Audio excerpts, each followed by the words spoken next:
kuliah di IAIN Ponorogo. Assalamualaikum warahmatullahi wabarakatuh. Bismillahirrahmanirrahim. Alhamdulillahirabbil alamin. Ahmaduhu wa nasta'inuhu wa nastaghfiruh wa na'udzu billahi min shururi anfusina wa min sayyiati a'malina. May yahdihillahu fala mudilla lahu wa may yudlil fala hadiya lahu. Asyhadu an la ilaha illallah wa asyhadu anna Muhammadar Rasulullah. Allahumma shalli ala sayyidina Muhammad wa ala ali sayyidina Muhammad, amma ba'du. Perkenalkan teman-teman, nama saya Samzan Mustafa. Saya adalah dosen pengampu pembelajaran PAI berbasis TK. Berikut ini adalah pemakalah dari mata kuliah pembelajaran PAI berbasis TK yang akan mempresentasikan makalahnya. Selamat menyaksikan, jangan lupa like dan komen. Terima kasih.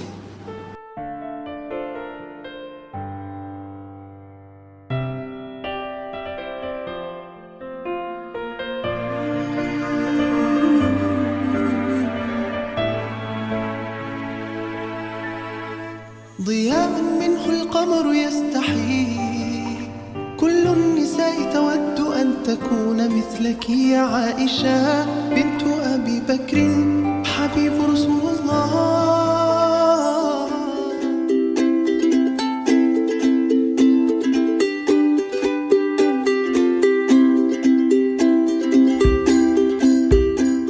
Assalamualaikum warahmatullahi wabarakatuh.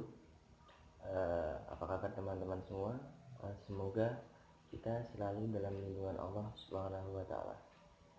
Langsung saja, saya perwakilan dari kelompok 9 akan memperkenalkan diri dulu. Nama saya Maulana Imam Jalaluddin dan ada dua teman saya, yaitu Fitri Cayanti dan Imamul Aziz Al-Hakim. Dan materi yang akan kita sampaikan pada kesempatan kali ini yaitu program komputer untuk rekayasa video pembelajaran pendidikan agama Islam. Oke, langsung saja pemakalah pertama, saya persilakan.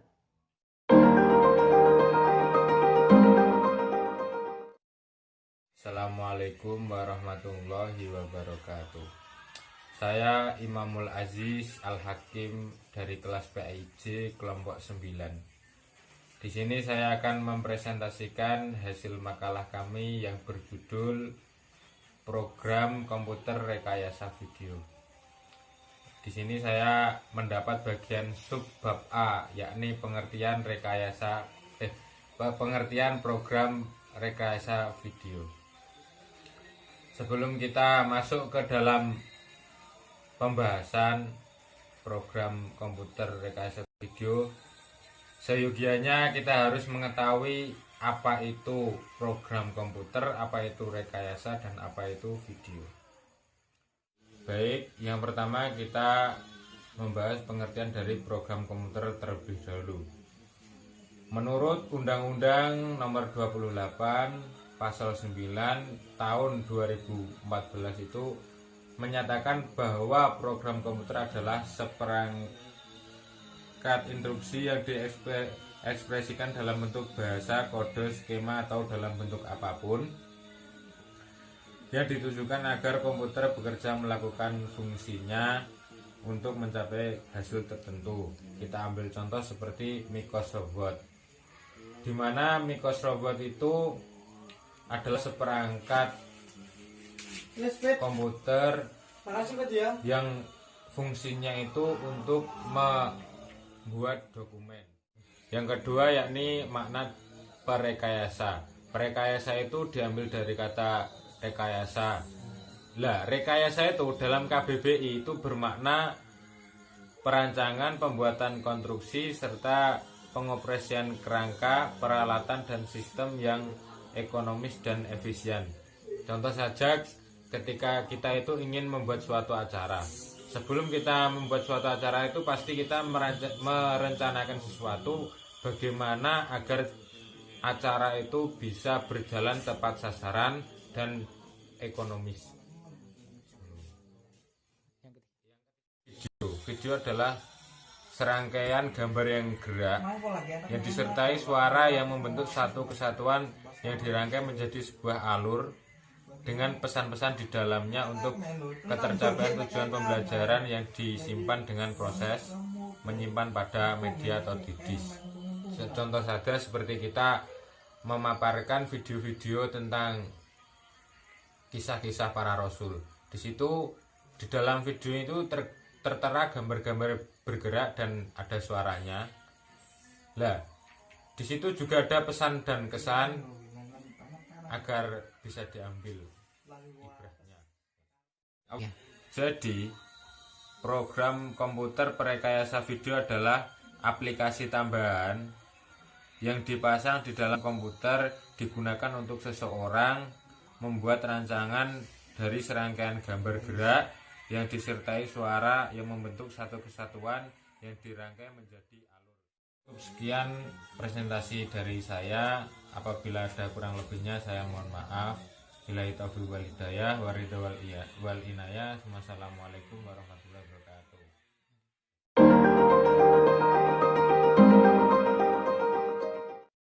Saya akan menyampaikan materi selanjutnya, yaitu mengenai contoh program komputer perekayasa video. Nah, di makalah kami ini kami menyebutkan dua contoh program. Yang pertama yaitu program Camtasia dan yang kedua yaitu Direct Show Programming. Yang pertama yaitu program Camtasia. Program Camtasia ini adalah sebuah software atau perangkat lunak yang dikembangkan oleh TechSmith Corporation. Camtasia ini digunakan untuk merekam semua aktivitas yang ada pada desktop komputer. Dan berikut ini adalah contoh tampilan dari program Camtasia.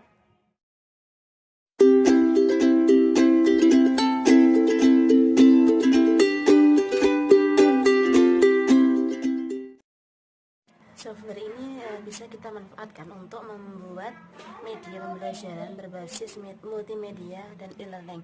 Dan dalam software ini kita terdapat 4 navigasi utama. Yang pertama yaitu record. Nah, record ini berfungsi untuk merekam semua aktivitas kegiatan yang ada pada desktop komputer. Dan yang kedua yaitu editing. Nah, editing di sini berfungsi untuk mengedit semua hasil rekaman yang sebelumnya telah direkam pada komputer. Yang ketiga yaitu produce. Produce di sini berfungsi untuk memproduksi hasil rekaman yang telah direkod serta diedit sebelumnya. Dan yang terakhir adalah share. Share ini berfungsi sebagai finishing atau hasil akhir. Hasil akhir dari setelah kita mengedit video tadi dan hasil akhirnya ada di share tersebut.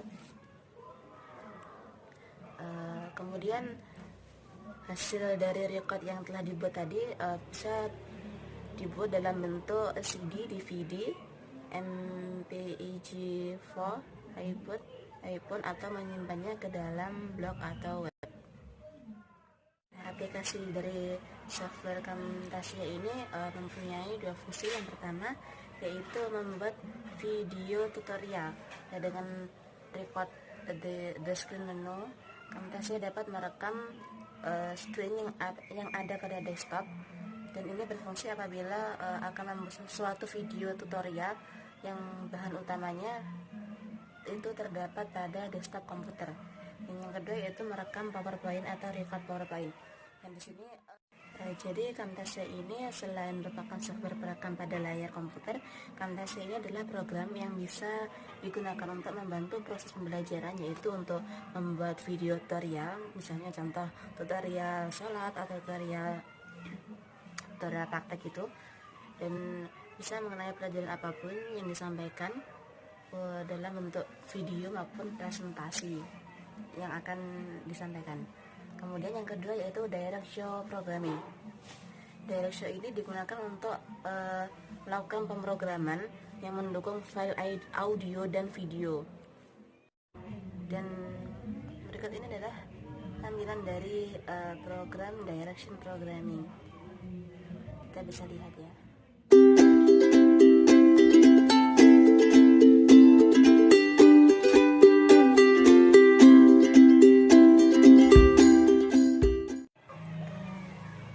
Direct Show ini menyediakan 3 fitur utama, yaitu yang pertama stream playback, yang kedua capture, dan yang ketiga multimedia streaming.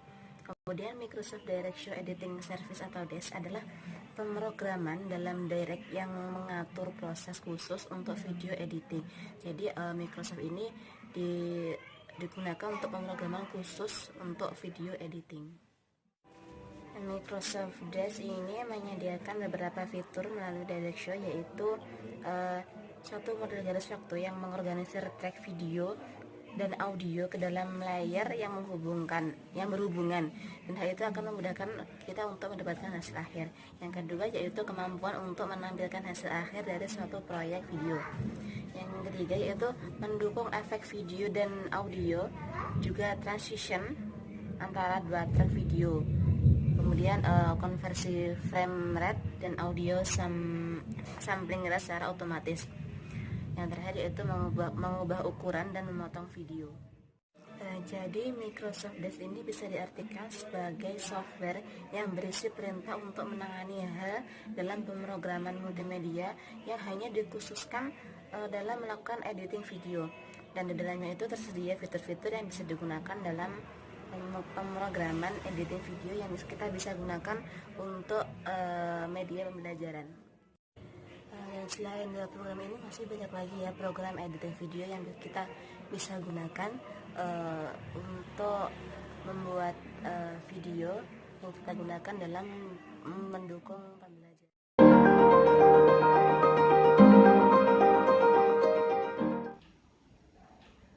Melanjutkan presentasi dari teman-teman pertama tadi ya, langsung saja. Yang ketiga ada manfaat program komputer perekayasa video untuk pembelajaran pendidikan agama Islam. Nah, perekayasa video ini membantu untuk mengedit video agar hasilnya lebih maksimal. Intinya seperti itu. Dan ini ada beberapa kriteria video. Ini ada yang pertama ya teman-teman. Video mampu memperbesar objek yang sangat kecil, mikroorganisme seperti itu.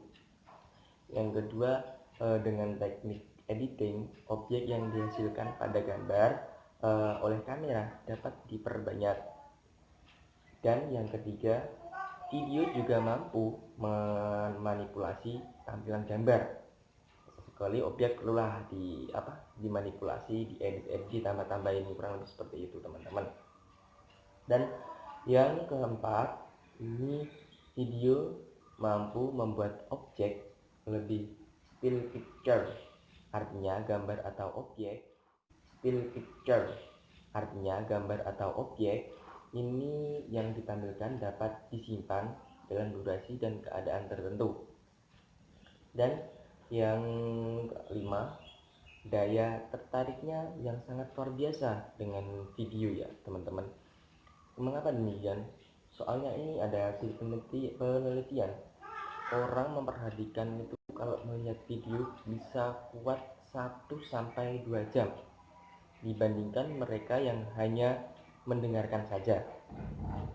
Dan yang terakhir ada video mampu menampilkan objek informasi yang lebih baru.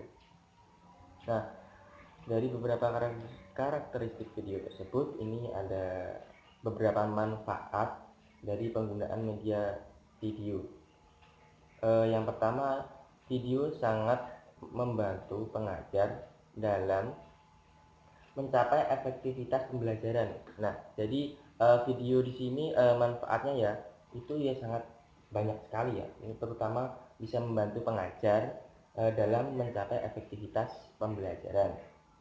Terus yang kedua, dapat memaksimalkan tujuan pembelajaran yang ingin dicapai dalam waktu yang singkat, otomatis seperti itu. Terus yang ketiga, meningkatkan konsentrasi peserta didik. Dengan begitu, dengan melihat video itu mungkin peserta didik bisa lebih terfokuskan. Yang ke berapa tadi? Yang keempat, ini dapat merangsang minat belajar siswa.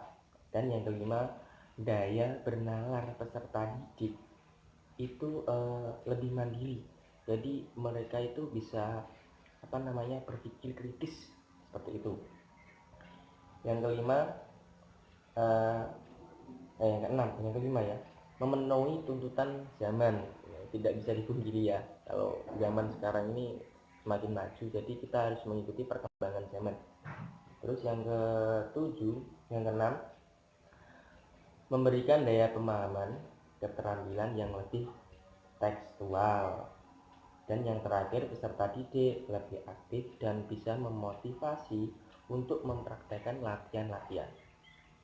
Jadi itu teman-teman, mungkin sedikit presentasi dari kelompok kami. Kurang lebihnya kami mohon maaf, nanti bila kurang jelas bisa ditanyakan ya teman-teman. Oke, sekian, terima kasih, semoga bermanfaat bagi kita semua. Mohon maaf bila ada salah kata. Terima kasih.